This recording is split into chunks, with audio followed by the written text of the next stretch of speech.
Once again, welcome back to Amar's classes. ನಾನು ಅಮರೇಶ್ ಪೋತನ್. ಇದು class number 457 ಆಗುತ್ತೆ ಈ ಒಂದು ಸರಣಿಯಲ್ಲಿ. ಮತ್ತು ಇವತ್ತಿನ ಈ ಒಂದು ವಿಶೇಷ ವಿಡಿಯೋದಲ್ಲಿ ನಾವು ಇಂದು ನಡೆದಿರತಕ್ಕಂತ ಅಂದ್ರೆ 13/1/2024 ರಂದು ನಡೆದಿರತಕ್ಕಂತ ಕೆಸೆಟ್ 2024 ಕರ್ನಾಟಕ ರಾಜ್ಯ ಅರ್ಹತಾ ಪರೀಕ್ಷೆ, Karnataka state eligibility test KSET ಅಂತ ಏನು ಕರಿತೀವಿ. ಮುಂದಿನ ಭಾವಿ ಪ್ರಾಧ್ಯಾಪಕರಾಗೋ ಒಂದು ಅವಕಾಶವನ್ನ ಸೃಷ್ಟಿಸ್ತಕ್ಕಂಥ ಒಂದು ಪರೀಕ್ಷೆ ಆಗುತ್ತೆ ಕೆಸೆಟ್ ಪರೀಕ್ಷೆ. ಅದರ ಒಂದು ಕ್ವಶನ್ ಪೇಪರ್, ಅದರಲ್ಲೂ ಮೊದಲನೇ ಪೇಪರ್ ಏನಿದೆ ಆ ಪೇಪರ್ ಒಂದಷ್ಟು ಅನಾಲಿಸಿಸ್ ಅನ್ನು ಮಾಡ್ತಾ ಹೋಗೋಣ. ಇದು ಮೊದಲನೇ ಭಾಗವಾಗುತ್ತೆ. ಹಾಗಾದ್ರೆ 13/1/2024 ಕರ್ನಾಟಕ ರಾಜ್ಯ ಅರ್ಹತಾ ಪರೀಕ್ಷೆ ಕೆಸೆಟ್ 2023 ಇವತ್ತು ನಡೆದಿದೆ. ಕರ್ನಾಟಕ ಸ್ಟೇಟ್ ಎಲಿಜಿಬಿಲಿಟಿ ಟೆಸ್ಟ್ ನ ಒಂದಷ್ಟು ಕ್ವಶನ್ ಪೇಪರ್ ಅನಾಲಿಸಿಸ್ ಅನ್ನು ಮಾಡ್ತಾ ಹೋಗೋಣ. ಹಾಗಾದ್ರೆ ನಾನು ಅಮರೇಶ್ ಪೋತ್ನಾಳ್. ಅಮರ್ಸ್ ಕ್ಲಾಸಸ್ ಅಂತಕ್ಕಂಥ ಯೂಟ್ಯೂಬ್ ಚಾನಲ್ ಇದೆ, ಜೊತೆಗೆ ಅಮರ್ಸ್ ಕ್ಲಾಸಸ್ ಅಂತಕ್ಕಂಥ ಟೆಲಿಗ್ರಾಮ್ ಚಾನಲ್ ಕೂಡ ಇದೆ. ಮೊದಲನೇ ಬಾರಿಗೆ ನೋಡ್ತಾ ಇದ್ರೆ ಇಲ್ಲಿ ಒಂದಷ್ಟು ಕಿರು ಪರಿಚಯವೂ ಕೂಡ ಇದೆ. ನಾನು ಕೂಡ ಈ ಒಂದು ಕೆಸೆಟ್ ಜೊತೆಗೆ ನೆಟ್ ಪ್ಲಸ್ JRF ಪರೀಕ್ಷೆಗಳನ್ನ ಪಾಸ್ ಆಗಿರ್ತಕ್ಕಂಥ ಅನುಭವ ಇದೆ. ಹಾಗಾಗಿ ಅದರ ಅನುಭವದ ಮೇಲೆ ಒಂದಷ್ಟು ಅನಾಲಿಸಿಸ್ ಅನ್ನು ಮಾಡ್ತಾ ಹೋಗೋಣ. ಬಹಳ ಜನ ಇವತ್ತು ಪರೀಕ್ಷೆಯನ್ನು ಬರೆದಿರ್ತೀರಾ. ಯಾವ ರೀತಿಯಾಗಿ ಒಂದು ನೀವು ಬರ್ದಿರ ಅನ್ನೋದನ್ನ ಇವ್ಯಾಲ್ಯೂಯೇಷನ್ ಮಾಡ್ಕೋಬಹುದು. ಜೊತೆಗೆ ಕೀ ಆನ್ಸರ್ ಬಂದಾಗ ಒಂದಷ್ಟು ಕಂಪೇರ್ ಮಾಡಿ. ಇಲ್ಲಿ ಜಸ್ಟ್ ನನ್ನ ಒಂದು ಅನುಭವದ ಮೇಲೆ ಆ ಒಂದು ಪ್ರಶ್ನೆಗಳನ್ನ ಅನಾಲಿಸಿಸ್ ಮಾಡ್ತಾ ಹೋಗ್ತೀನಿ, ಡಿಸ್ಕಷನ್ ಅಥವಾ ವಿಶ್ಲೇಷಣೆಯನ್ನು ಮಾಡ್ತಾ ಹೋಗ್ತೀನಿ. ನೋಡ್ತಾ ಹೋಗೋಣ. ಓಕೆ. ಮತ್ತು ಯಾರು ಯೂಟ್ಯೂಬ್ ಚಾನಲ್ಗೆ ಸಬ್ಸ್ಕ್ರೈಬ್ ಆಗಿಲ್ಲ, ಸಬ್ಸ್ಕ್ರೈಬ್ ಆಗಿ, ಜೊತೆಗೆ ಟೆಲಿಗ್ರಾಮ್ ಚಾನಲ್ಗೆ ಜಾಯ್ನ್ ಆಗಿಲ್ಲ, ಜಾಯ್ನ್ ಆಗ್ಬೋದು. ಇದರ PDF ಅನ್ನ ಅಮರ್ಸ್ ಕ್ಲಾಸಸ್ ಅಂತಕ್ಕಂಥ ಒಂದು ಟೆಲಿಗ್ರಾಮ್ ಚಾನಲ್ ಇದೆ. ಬಹಳ ಜನ ಮೊದಲನೇ ಬಾರಿಗೆ ನೋಡ್ತಾ ಇರ್ತೀರಾ. ಆ ಒಂದು ಟೆಲಿಗ್ರಾಮ್ ಚಾನಲ್ಗೆ ಜಾಯ್ನ್ ಆಗೋ ಮೂಲಕ ಇದರ PDF ಅನ್ನು ಪಡಿಬೋದು. ಅಮರ್ಸ್ ಕ್ಲಾಸಸ್ ಅಂತ ಅದರ ಲಿಂಕ್ ಅನ್ನು ಕೂಡ ಡಿಸ್ಕ್ರಿಪ್ಷನ್ ಬಾಕ್ಸ್ ಅಲ್ಲಿ ಕೊಟ್ಟಿದ್ದೀನಿ. ಜೊತೆಗೆ ಈ ಒಂದು ವಿಡಿಯೋಗೆ ಲೈಕ್ ಮಾಡಿ, ಶೇರ್ ಮಾಡಿ, ಜೊತೆಗೆ ಸಬ್ಸ್ಕ್ರೈಬ್ ಮಾಡಿ ಅಂತ ಹೇಳ್ತಾ, ಹಾಗಾದ್ರೆ ಕೆಸೆಟ್ ಪರೀಕ್ಷೆಯಲ್ಲಿ 2 ಪ್ರಶ್ನೆ ಪತ್ರಿಕೆಗಳಿರ್ತವೆ. ನಿಮ್ಗೆ ಗೊತ್ತಿರುತ್ತೆ, ಆಲ್ರೆಡಿ ಇವತ್ತು ಬರೆದು ಬಂದಿದ್ದೀರಾ. ಓಕೆ.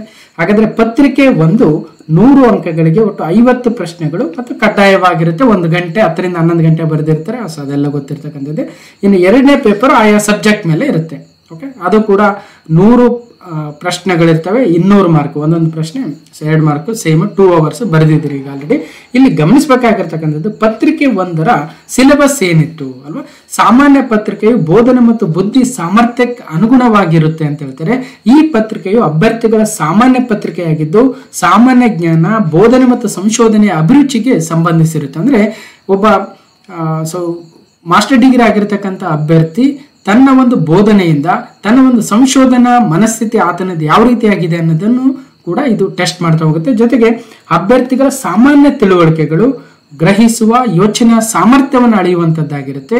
ಆದ್ದರಿಂದ ಈ ಪತ್ರಿಕೆ 50 ಮಲ್ಟಿಪಲ್ ಚಾಯ್ಸ್ ಕ್ವಶನ್ಸ್ ಇರುತ್ತೆ ಮತ್ತು ಪ್ರತಿ ಪ್ರಶ್ನೆಗೆ 2 ಅಂಕಗಳಿರ್ತವೆ. ಒಟ್ಟಾರೆಯಾಗಿ ಇವತ್ತು ಬರೆದು ಬಂದಿದ್ದಾರೆ. ಮತ್ತು ವಿಷಯ ಪತ್ರಿಕೆ ಎರಡನೇದು ಏನಿರುತ್ತೆ ಅದು ಕೂಡ ನೀವು ಯಾವ ವಿಷಯವನ್ನ ಆಯ್ಕೆ ಮಾಡ್ಕೊಂಡಿದ್ರೆ ಅದ್ರ ಮೇಲೆ 100 ಪ್ರಶ್ನೆಗಳ ಒಟ್ಟು 200 ಅಂಕಗಳ 2 ಗಂಟೆಯ ಪತ್ರಿಕೆ ಕೂಡ ಬರೆದಿದ್ದೀರಾ. ಅದನ್ನ ವಿಷಯವಾರಿ ಇರೋದ್ರಿಂದ ನಾನು ಇಲ್ಲಿ ಸಾಲ್ವ್ ಮಾಡ್ತಾ ಹೋಗೋಣ. ಇಲ್ಲಿ ಜಸ್ಟ್ ಪತ್ರಿಕೆ 1 ಮಾತ್ರ ಸಾಲ್ವ್ ಮಾಡ್ತಾ ಇದ್ದೀನಿ. ನೋಡ್ತಾ ಹೋಗೋಣ. ಇನ್ನು ಈ ಒಂದು ಪ್ರಶ್ನೆ ಪತ್ರಿಕೆಯನ್ನ ವರ್ಷನ್ ಸಂಕೇತ ಅಥವಾ ಕೋಡ್ D1 ಇದೆ, ಗಮನಿಸಬೇಕು. ಓಕೆ. ಬೇರೆ ಬೇರೆ ವರ್ಷನ್ಸ್ ಇರುತ್ತೆ, ನೀವು ಯಾವುದೋ ವರ್ಷನ್ ಬರೆದಿರ್ತೀರಾ. ಇಲ್ಲಿ ನಾವು D1 ಅನ್ನ ಸಾಲ್ವ್ ಮಾಡ್ತಾ ಇದೀವಿ ಅನ್ನೋದನ್ನ ಗಮನಿಸ್ತಾ let's move on to the first question.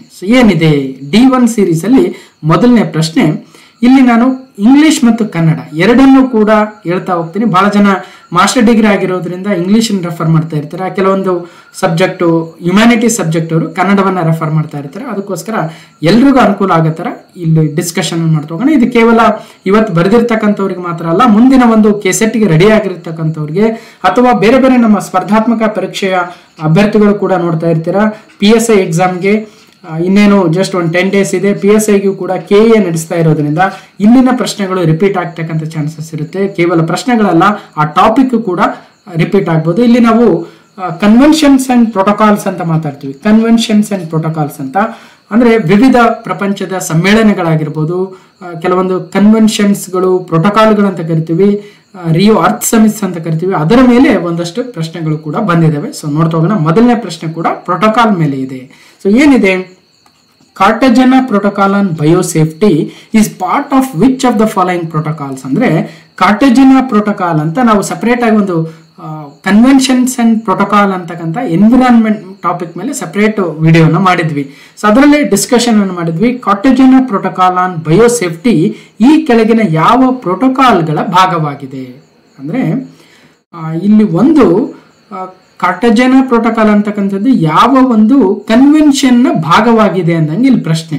Okay, so Montreal protocol, Paris agreement, Kyoto protocol ಮತ್ತು ಕನ್ವೆನ್ಷನ್ ಆನ್ ಬಯೋಲಾಜಿಕಲ್ ಡೈವರ್ಸಿಟಿ ಅಂದ್ರೆ CBD ಅಂತ ಕರಿತೀವಿ. ಇದು ಮೊದಲನೇ ಬಾರಿಗೆ ಕೇಳ್ತಾ ಇರ್ತಕ್ಕಂಥವ್ರಿಗೆ ಏನಪ್ಪ ಇದು ಪ್ರಶ್ನೆ ಅಂತ ಸ್ವಲ್ಪ ಗೊಂದಲ ಇರ್ಬೋದು. ಇದನ್ನ ನಿಧಾನವಾಗಿ ಹೇಳ್ತಾ ಹೋಗ್ತೀನಿ, ನಿಮಗೆ ಇನ್ಯಾವುದೋ ಎಕ್ಸಾಮ್ ಅಲ್ಲಿ ಯೂಸ್ ಆಗ್ತಾ ಇರ್ಬೋದು. ಯಾಕಂದ್ರೆ ಬಹಳ ಜನ ಕೇವಲ KCET ಬರೆದ್ಬಿಟ್ಟು ಸುಮ್ಮನಾಗಲ್ಲ, ಇನ್ನೊಂದು ಯಾವ್ದೋ CTI ಎಕ್ಸಾಮ್ಗೆ ರೆಡಿ ಆಗ್ತಾ ಇರ್ತೀರಾ, ಅಥವಾ ಇನ್ನೊಂದು ಯಾವ್ದು FDA ಎಕ್ಸಾಮ್ಗೆ ರೆಡಿ ಆಗ್ತಾ ಇರ್ತೀರಾ, ಅಥವಾ KS ಎಕ್ಸಾಮ್ಗೆ ರೆಡಿ ಆಗ್ತಾ ಇರ್ತೀರಾ. ಹಾಗಾಗಿ ಇಲ್ಲಿ ಕೇವಲ ಇವತ್ತಿನ ಕೀ ಆನ್ಸರ್ಗಳನ್ನ ನೋಡ್ಬಿಟ್ಟು ಮುಂದಕ್ಕೆ ಹೋದ್ರೆ 5 ನಿಮಿಷದಲ್ಲಿ ಎಲ್ಲ ಕೀ ಆನ್ಸರ್ ಹೇಳ್ಬಿಡ್ಬೋದು. ಆದ್ರೆ ಅದರ ಮೇಲೆ ಎಕ್ಸ್ಟ್ರಾ ನಾಲೆಜ್ ಅನ್ನು ಪಡೆದಾಗ ನಮ್ಮ ಮುಂದಿನ ಪರೀಕ್ಷೆಗಳಿಗೆ ಅನುಕೂಲ ಆಗುತ್ತೆ.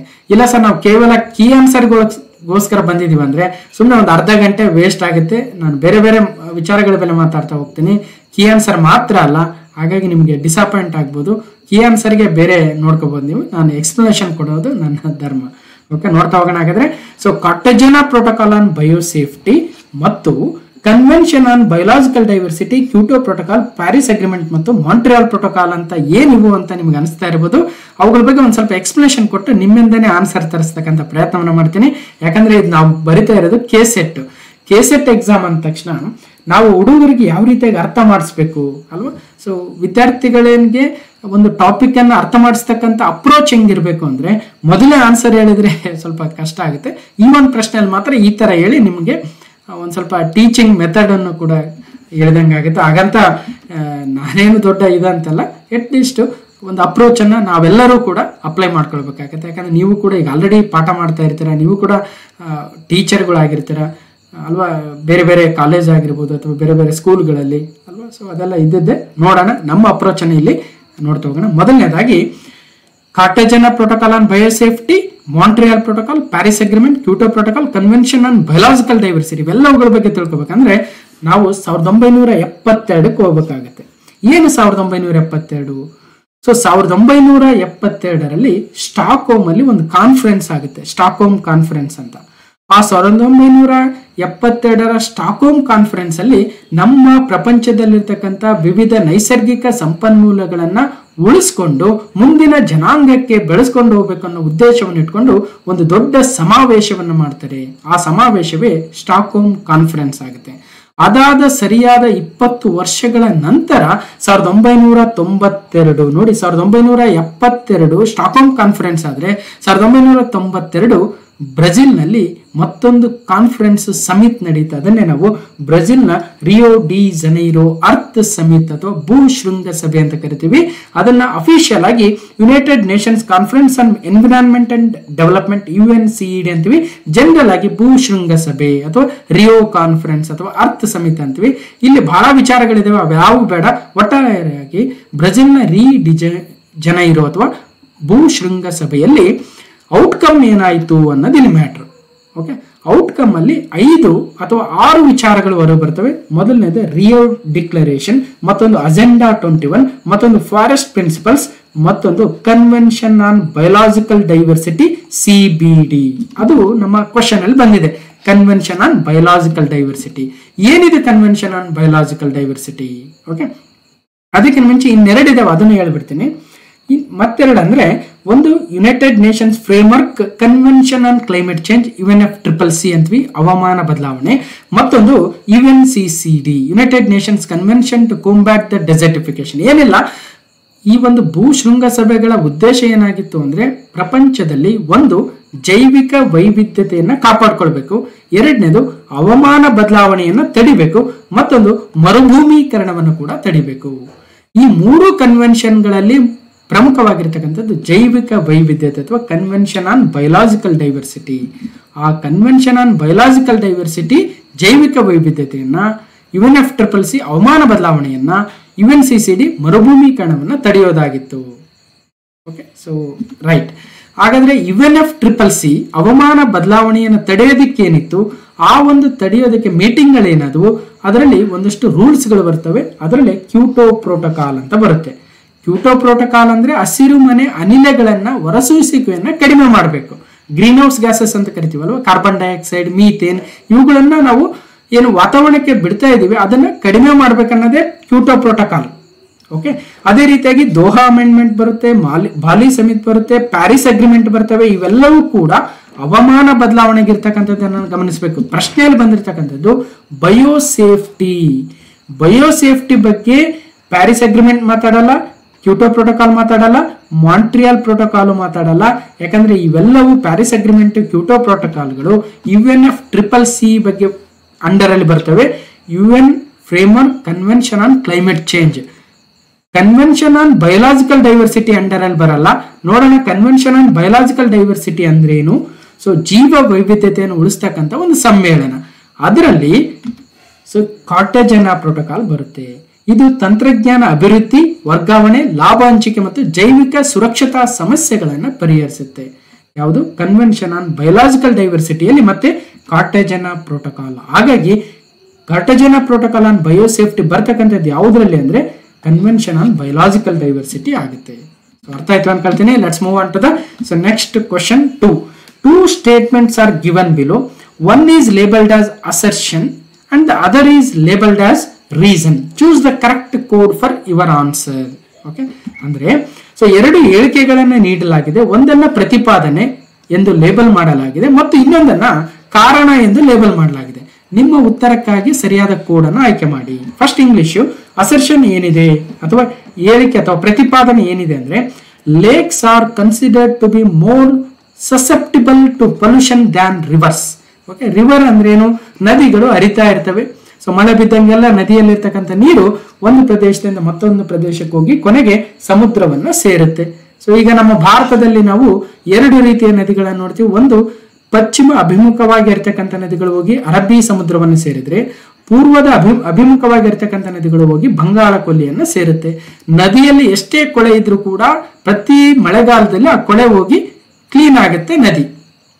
ಆದ್ರೆ ಕೆರೆಗಳೇನಿದಾವೆ ಅದಕ್ಕೋಸ್ಕರ ಕನ್ನಡದಲ್ಲಿ ಏನ್ ಕೊಟ್ಟಿದ್ದಾರೆ, ನದಿಗಳಿಗಿಂತ ಸರೋವರಗಳು ಮಾಲಿನ್ಯಕ್ಕೆ ಹೆಚ್ಚು ಒಳಗಾಗುತ್ತವೆ ಎಂದು ಪರಿಗಣಿಸಲಾಗಿದೆ. ಅಂದ್ರೆ ಸೊ ನೋಡಿ, so lakes are considered to be more susceptible for pollution than rivers ಅಂದ್ರೆ ಸರಿ ಅನಿಸ್ತಾ ಇದೆ ಅಲ್ವಾ? ಯಾಕಂದ್ರೆ ಕೆರೆಗಳ ಸುತ್ತಮುತ್ತಲು ನಾವು ಜನವಸತಿಯನ್ನ ಕಾಣ್ತೀವಿ. ಆ ಜನವಸತಿ ಹೋಗಿ ಅಲ್ಲಿ ಹೋಗಿ ದನಕರುಗಳನ್ನು ತೊಳೆಯೋದು, ಬಟ್ಟೆಗಳನ್ನು ತೊಳೆಯೋದು ಅಥವಾ ಸ್ನಾನ ಮಾಡ್ತಕ್ಕಂಥದ್ದು, ಇನ್ನಿತರ ಬೇರೆ ಬೇರೆ ವಿಚಾರಗಳಿಗಾಗಿ ಕೆರೆಗಳು ಬಹಳ ಈಸಿಯಾಗಿ ಮಾಲಿನ್ಯಕ್ಕೆ ಒಳಗಾಗ್ತವೆ ಅಂತಕ್ಕಂಥದ್ದು ಪ್ರತಿಪಾದನೆ. ಆದರೆ ಕಾರಣ ಏನಿದೆ? ಕೆರೆಗಳಲ್ಲಿನ ನೀರನ್ನು ಬದಲಿಸಲು ದಶಕಗಳೇ ಬೇಕಾಗಬಹುದು.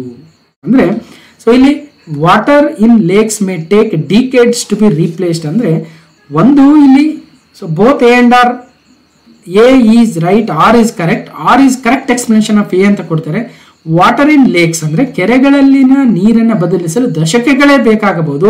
ಅದಕ್ಕೋಸ್ಕರ ನದಿಗಳಿಂದ ಸರೋವರಗಳು ಮಾಲಿನ್ಯಕ್ಕೆ ಒಳಗಾಗ್ತವೆ ಅಂದ್ರೆ ಸರಿಯಾದ ವಿವರಣೆ ಅಲ್ಲ.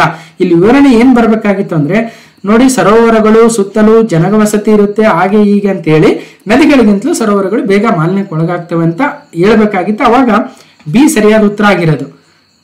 ಸೊ ಎ ಸರಿಯಾದ ಉತ್ತರ ಆಗಿರೋದು. ಆದ್ರೆ ಈಗ ಬಿ ಸರಿಯಾದ ಉತ್ತರ ಅನ್ಸುತ್ತೆ. ಈಗ ಇನ್ನೂ ಕೀ ಆನ್ಸರ್ ಬಿಟ್ಟಿಲ್ಲ. ಒಟ್ಟಿನಲ್ಲಿ ನಮ್ಮ ಎಕ್ಸ್ಪ್ಲನೇಷನ್ ನಮಗೆ ಆನ್ಸರ್ ಗೊತ್ತಾಗುತ್ತೆ. ಈ ರೀತಿಯಾಗಿರ್ತಕ್ಕಂಥ ಹೇಳಿಕೆಗಳು, ಪ್ರತಿಪಾದನೆಗಳು ಒಬ್ಬೊಬ್ರದ್ದು ಒಂದೊಂದು ತರ ಇರ್ಬೋದು ವ್ಯೂ. ಸೊ ನನಗನ್ಸುತ್ತೆ ಬಿ ಸರಿಯಾದ ಉತ್ತರ ಅಂತ. ನೋಡೋಣ ಕೀ ಆನ್ಸರ್ ಬಿಟ್ಟಾಗ ಯಾವ್ದು ಸರಿಯಾದ ಉತ್ತರ ಅಂತ. Okay, let's check. ಅಥವಾ ಏನೇ ಸರಿಯಾದ ಉತ್ತರ ಆಗಿರ್ಬೋದು ಅಥವಾ ಬಿ, ಇವೆರಡರಲ್ಲೂ ಒಂದಷ್ಟು ಕನ್ಫ್ಯೂಷನ್ ಇದೆ. ಸೊ ನೋಡೋಣ. ಇನ್ನು ಮೂರನೇದು methane, A green house gas is emitted from. ಹಸಿರುಮನೆ ಅನಿಲವಾದ ಮೀಥೇನ್ ಇಲ್ಲಿಂದ ಹೊರಸೂಸುತ್ತದೆ.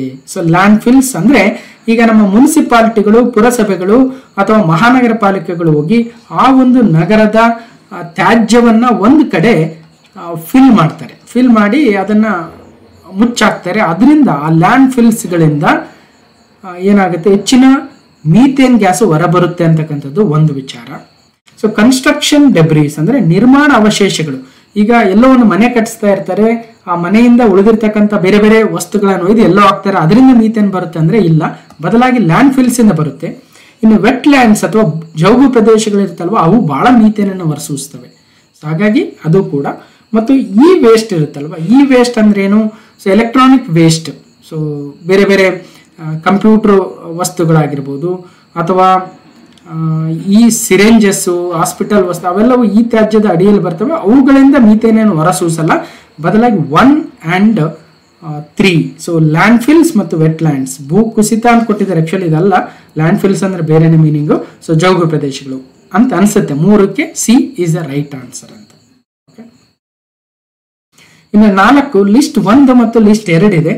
ಇಸ್ಟೋಸಾಲ್ಸ್, ಆಂಟಿಸಾಲ್ಸ್, ಗೆಲಿಸಾಲ್ಸ್ ಮತ್ತು ಆರಿಡ್ ಸಾಲ್ಸ್ ಅಂತ ಒಟ್ಟು ಒಂದಷ್ಟು ಭೂಮಿಯ ಮೇಲಿನ ಪದರದ ವಿವಿಧ ಪದರಗಳನ್ನು ಕೊಟ್ಟಿದ್ದಾರೆ ಮತ್ತು ಅವುಗಳು ಯಾವನಿಂದ ರಚನೆ ಆಗ್ತವೆ, ಮಣ್ಣಿನ ವಿವಿಧ ಪದರಗಳಾಗಿರ್ಬೋದು. ಸೊ ನೋಡೋಣ ಇಸ್ಟೋಸಾಲ್ಸ್ ಮತ್ತು ಆಂಟಿಸಾಲ್ಸ್ ಅಂದ್ರೇನು ಮತ್ತು ಇದಕ್ಕೆ 4ಕ್ಕೆ ಸರಿಯಾದ ಉತ್ತರ ಎ ಅನಿಸುತ್ತೆ. So let check for the key answer ಬಂದಾಗ ಮೊದಲನೇದಾಗಿ A histosols answer for soil order consisting of soils with thick upper layer of organic matter. ಅದಕ್ಕೆ ಇಸ್ಟೋಸಾಲ್ಸ್ ಅಂದ್ರೆ ಒಟ್ಟು ಭೂಪ್ರದೇಶದ 10% ಆಫ್ ಏರಿಯಾ ಇಸ್ಟೋಸಾಲ್ಸ್ ಇಂದ ಕೂಡಿದೆ. ಈ these soils that are mainly composed of organic materials. ಈಗೇನ್ ಮಾಡ್ತೀವಿ, ನಮ್ಮ ಭೂ ಮೇಲಿನ ಪದರದಲ್ಲಿ ವಿವಿಧ ಸಸ್ಯಗಳ ಅಥವಾ ಪ್ರಾಣಿಗಳ ಆರ್ಗ್ಯಾನಿಕ್ ಮಟೀರಿಯಲ್ಸ್ ಇಂದಾಗಿ ಅದು ವಿವಿಧ ಮೇಲಿನ ಪದರದಲ್ಲಿ ಹೆಚ್ಚಿನ ಆರ್ಗ್ಯಾನಿಕ್ ಮಟೀರಿಯಲ್ಸ್ ಅನ್ನು ಕಾಣ್ತೀವಿ. ಅದನ್ನು ಇಸ್ಟೋಸಾಲ್ಸ್ ಅಂತ ಕರಿತೀವಿ. ಓಕೆ, ಅಥವಾ ಎರಡನೇದು ಆಂಟಿಸಾಲ್ಸ್ ಅಂದ್ರೆ andisols are the mostly formed by the weathering products of volcanic rocks. So ಈಗ ವೋಲ್ಕ್ಯಾನಿಕ್ ಆಕ್ಟಿವಿಟೀಸ್ ಇಂದಾಗಿ ನಾವೇನಂತೀವಿ, ಅಲ್ಲಿ ಬೂದಿ ಆಗಿರ್ಬೋದು ಅಥವಾ ಅಲ್ಲಿನ ಬೇರೆ ಬೇರೆ ರಾಕ್ ಸ್ಟ್ರಕ್ಚರ್ಸ್ ಇರುತ್ತಲ್ವ, ಆ ರಾಕ್ ಸ್ಟ್ರಕ್ಚರ್ಸು ಅಂದ್ರೆ ವೋಲ್ಕ್ಯಾನಿಕ್ ಆಕ್ಟಿವಿಟೀಸ್ ಇಂದ ಬಂದಿರತಕ್ಕಂಥ ವಿವಿಧ ಪ್ರಾಡಕ್ಟ್ಸ್ ಇಂದ ಅದು ವೆದರಿಂಗ್ ಎಫೆಕ್ಟ್ಗೆ ಅಂದ್ರೆ ಕಾಲಕ್ಕೆ ಬಿದ್ದಿರತಕ್ಕಂಥ ಮಳೆ, ಗಾಳಿ ಅಥವಾ ವಿವಿಧ ನ್ಯಾಚುರಲ್ ಆಕ್ಟಿವಿಟೀಸ್ ಇಂದ ಈ ಆಂಟಿಸಾಲ್ಸ್ ಆಗುತ್ತೆ ಅಂತ ಹೇಳ್ತಾರೆ.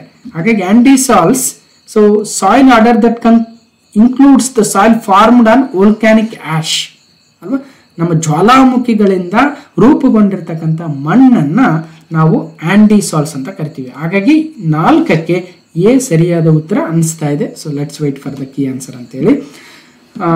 Next 5th one, which one of the following is not correctly matched. So ಕೆಳಗಿನವುಗಳಲ್ಲಿ ಯಾವುದು ಸರಿಯಾಗಿ ಹೊಂದಿಕೆ ಆಗಿಲ್ಲ. ಕೆಲವೊಂದು ಆರ್ಗನೈಸೇಷನ್ಸ್, ಇನ್ಸ್ಟಿಟ್ಯೂಟ್ಸ್ ಮತ್ತು ಅವುಗಳ ಪ್ರಧಾನ ಕಚೇರಿಯನ್ನ ಇಲ್ಲಿ ಕೊಡಲಾಗಿದೆ.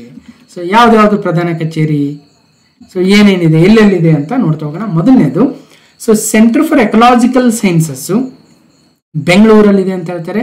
ಹೌದು, IISc ಯಲ್ಲಿ so centre for ecological sciences ಇದೆ, ಬಹಳ ಪ್ರಸಿದ್ಧಿಯನ್ನು ಪಡೆದಿದೆ. ಅದೇ ರೀತಿಯಾಗಿ wild life institute of India WII ಇರೋದು ಡೆಹ್ರಾಡೂನ್ ಅಲ್ಲಿ, ಇದು ಕೂಡ ಸರಿ ಇದೆ. ಮತ್ತು Govind Ballabh Pant institute of Himalayan environment ಆಲ್ಮೂರಾದಲ್ಲಿ, ಇದು ಉತ್ತರಾಖಂಡ್, ಇದು ಕೂಡ ಸರಿಯಾಗಿದೆ. Indian institute of forest management Kolkata ಅಂತ ಕೊಟ್ಟಿದ್ದಾರೆ, ಇದು ತಪ್ಪಾಗುತ್ತೆ. ಯಾಕಂದ್ರೆ Indian institute of forest management ಇರ್ತಕ್ಕಂಥದ್ದು ಸೊ ಮಧ್ಯಪ್ರದೇಶದ ಭೂಪಾಲ್ ಅಲ್ಲಿ ಇದೆ. 1982ರಲ್ಲಿ ಸ್ಥಾಪನೆ ಆಗಿತ್ತು.